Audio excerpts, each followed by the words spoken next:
Welcome to Cartoonist Kayfabe. My name's Ed Piskor. I'm Jim Rugg. Today, Jimmy, we're going to talk about a legendary one, man. Legend of Zelda, in fact. It's right in the title. And this is the collection of strips that would have been serialized in 1992 issues of Nintendo Power from January to December to sell us on Zelda: A Link to the Past, comic written and drawn by Shotaro Ishinomori.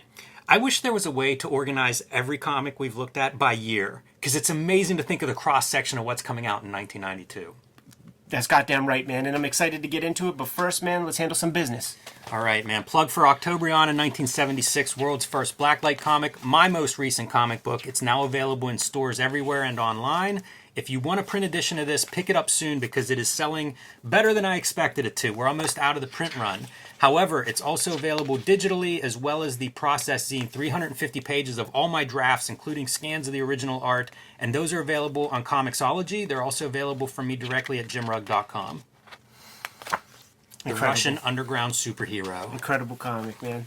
Patreon.com/Ed Piskor is where I'm serializing my current comics project. Red Room is up there. Every Tuesday I put new strips, make them available on that website. Issue 1 is completely available to read up there, and $3 will get you the complete archive. Now, this Shotaro Ishinomori character, important character in the history of comics, because you're looking at a name that is the undisputed Guinness Book World Record holder for most pages, man. He beats Tezuka, bro. Wow. 700 titles, about 500 different volumes of books. One of his most popular, well, one that a lot of people know, Cyborg 009. One of his more popular manga was called Skullman. When it was adapted for television, they switched up a few gimmicks, and that would be Kamen Rider, which had a long history. He created the kind of Kenshin transformation stuff that is built into Super Sentai characters, so he's kind of responsible for Power Rangers. And if you were a kid like I was, man, and you stuck around and hung out in these are great comics, and you hung out in the arcades and you messed with those big SNK machines, man, you played that one video game called 8-Man.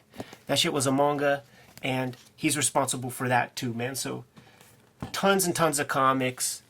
Nintendo came to him with a commercial opportunity to help sell their Super Nintendo Zelda video game, and I pretty much, like, when this wrapped up, I was done, because it is 1992. It's when everything was accelerating in comics. I quit buying video games. I quit my subscription to Nintendo Power, almost because it's like, oh, this ain't in there anymore. Done. And one of the attractive things that we're going to be checking out, and one of the noteworthy reasons we're showing it off on the channel, is because I've been really interested in practical color lately. You know, like Lynn Varley type color, you know, where it's on the board, you know, there's no Photoshop. So what we're going to see in here is a mixture of marker, watercolor, airbrush, acrylic, multicolored inks, and it's incredible stuff, man. Airbrush. Do you know if this was done full color, like black line and color on the same board, or if this was a blue line method where they were coloring on a separate layer?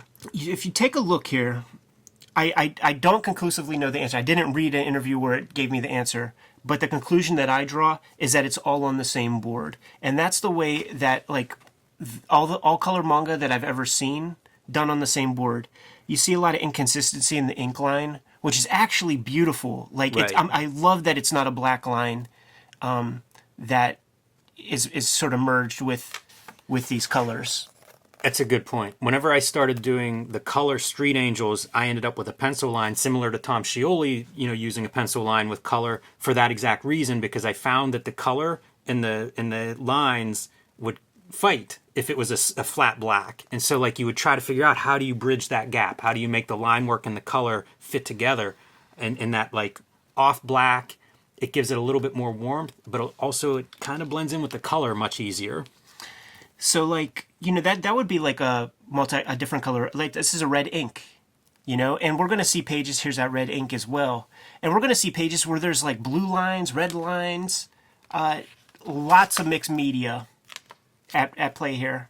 A little bit of zipatone, screen tone is being used. You can see like a water drop or something in some of the, in some of these spots. Yeah, some good intentional ones to add patina to walls and stuff. That looks like an accident.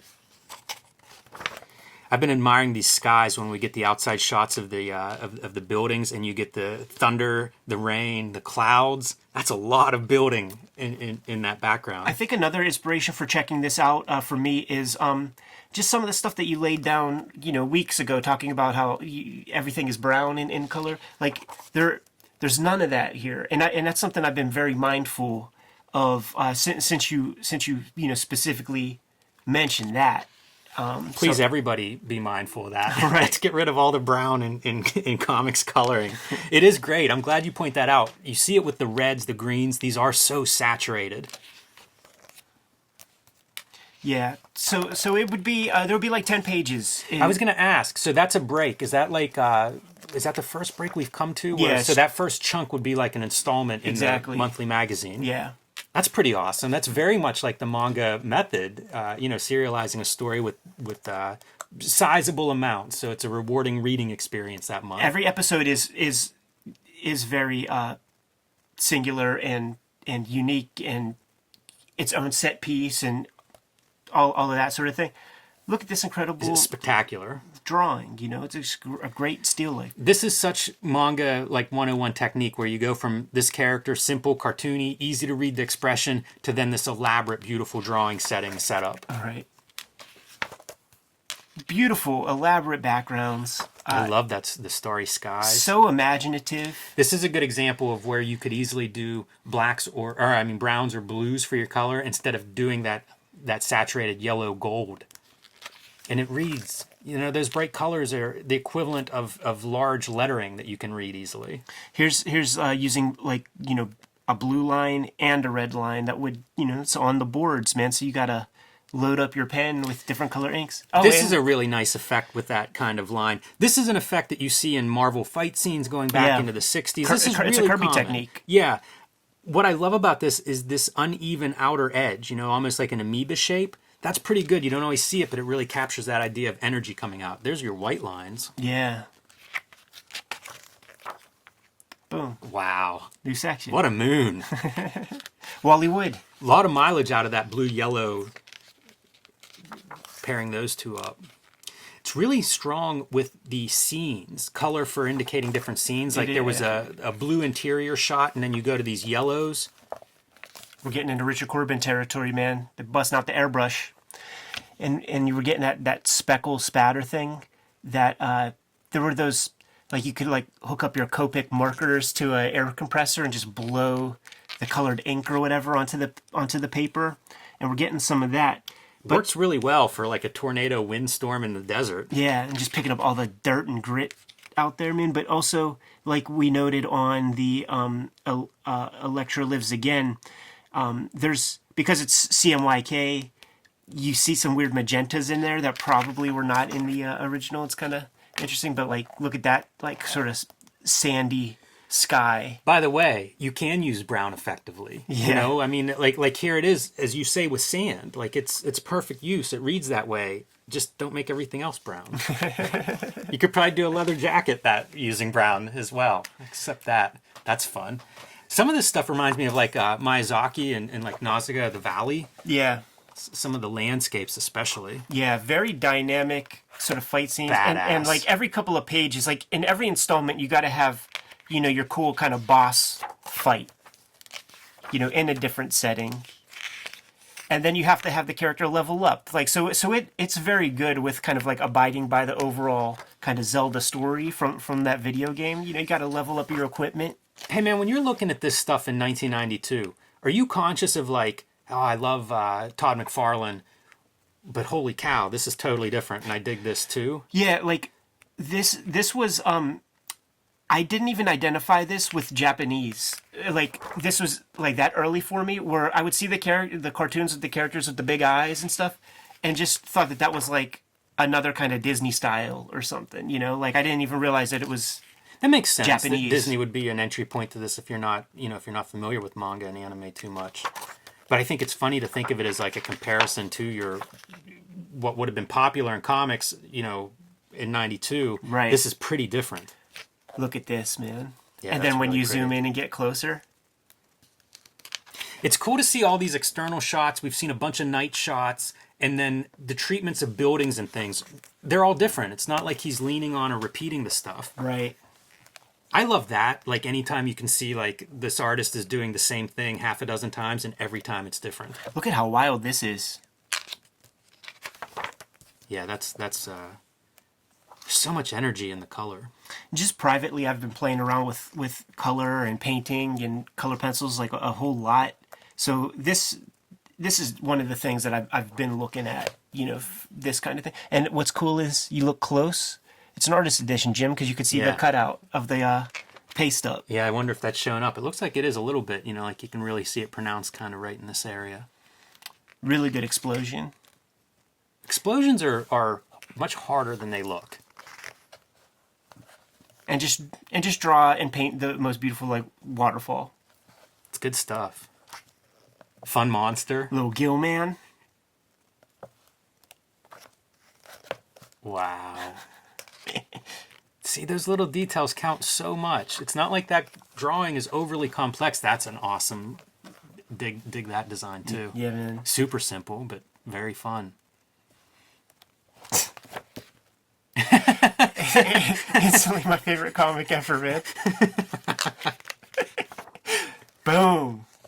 Wow. Look at that on screen. It's like Sienkiewicz, or you know what I mean? Like we've seen this kind of thing. Yeah, I love thinking about these as originals because they really are paintings. Like that explosion is just, it's massive. It's layers of different media on top of each other.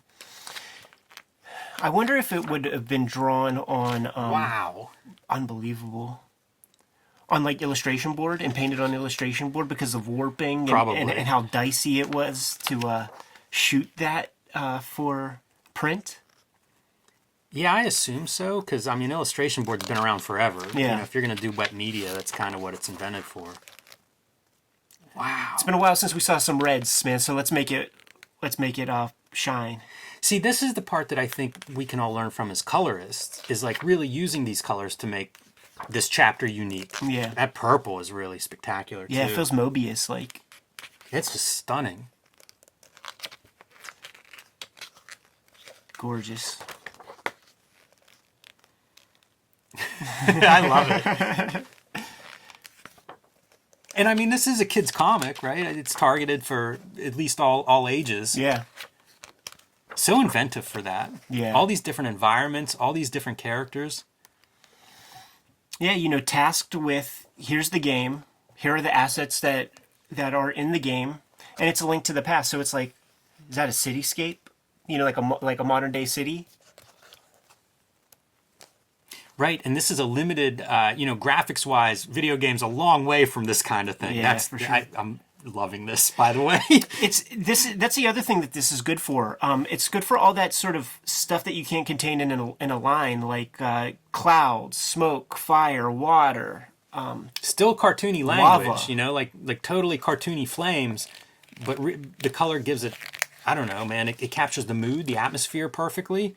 So even though it's cartoony drawings, the color is there. Like it captures that whole heat. I look at this as good reference for this kind of stuff. So you zero in on it, and if you got to draw some lava, like what is this guy putting down? This is super smart for a game, also at a time when the graphics aren't going to keep up with this. Right. But your designers have built this story and built these characters and everything, and it's like bring in one of the world's greatest cartoonists and have them do an epic version of it. Yep, an epic indeed, right? Look at that freaking splash.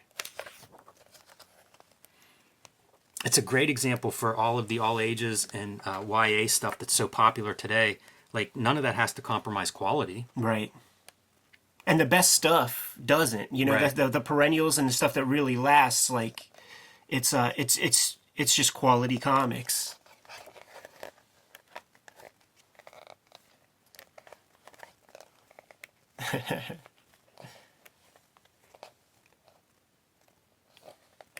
Yeah, I'm impressed. I wonder how much studio, like if he had assistants who specialized with color Right. that he could work with on this. Yeah, and there's our coup de grace. Yeah.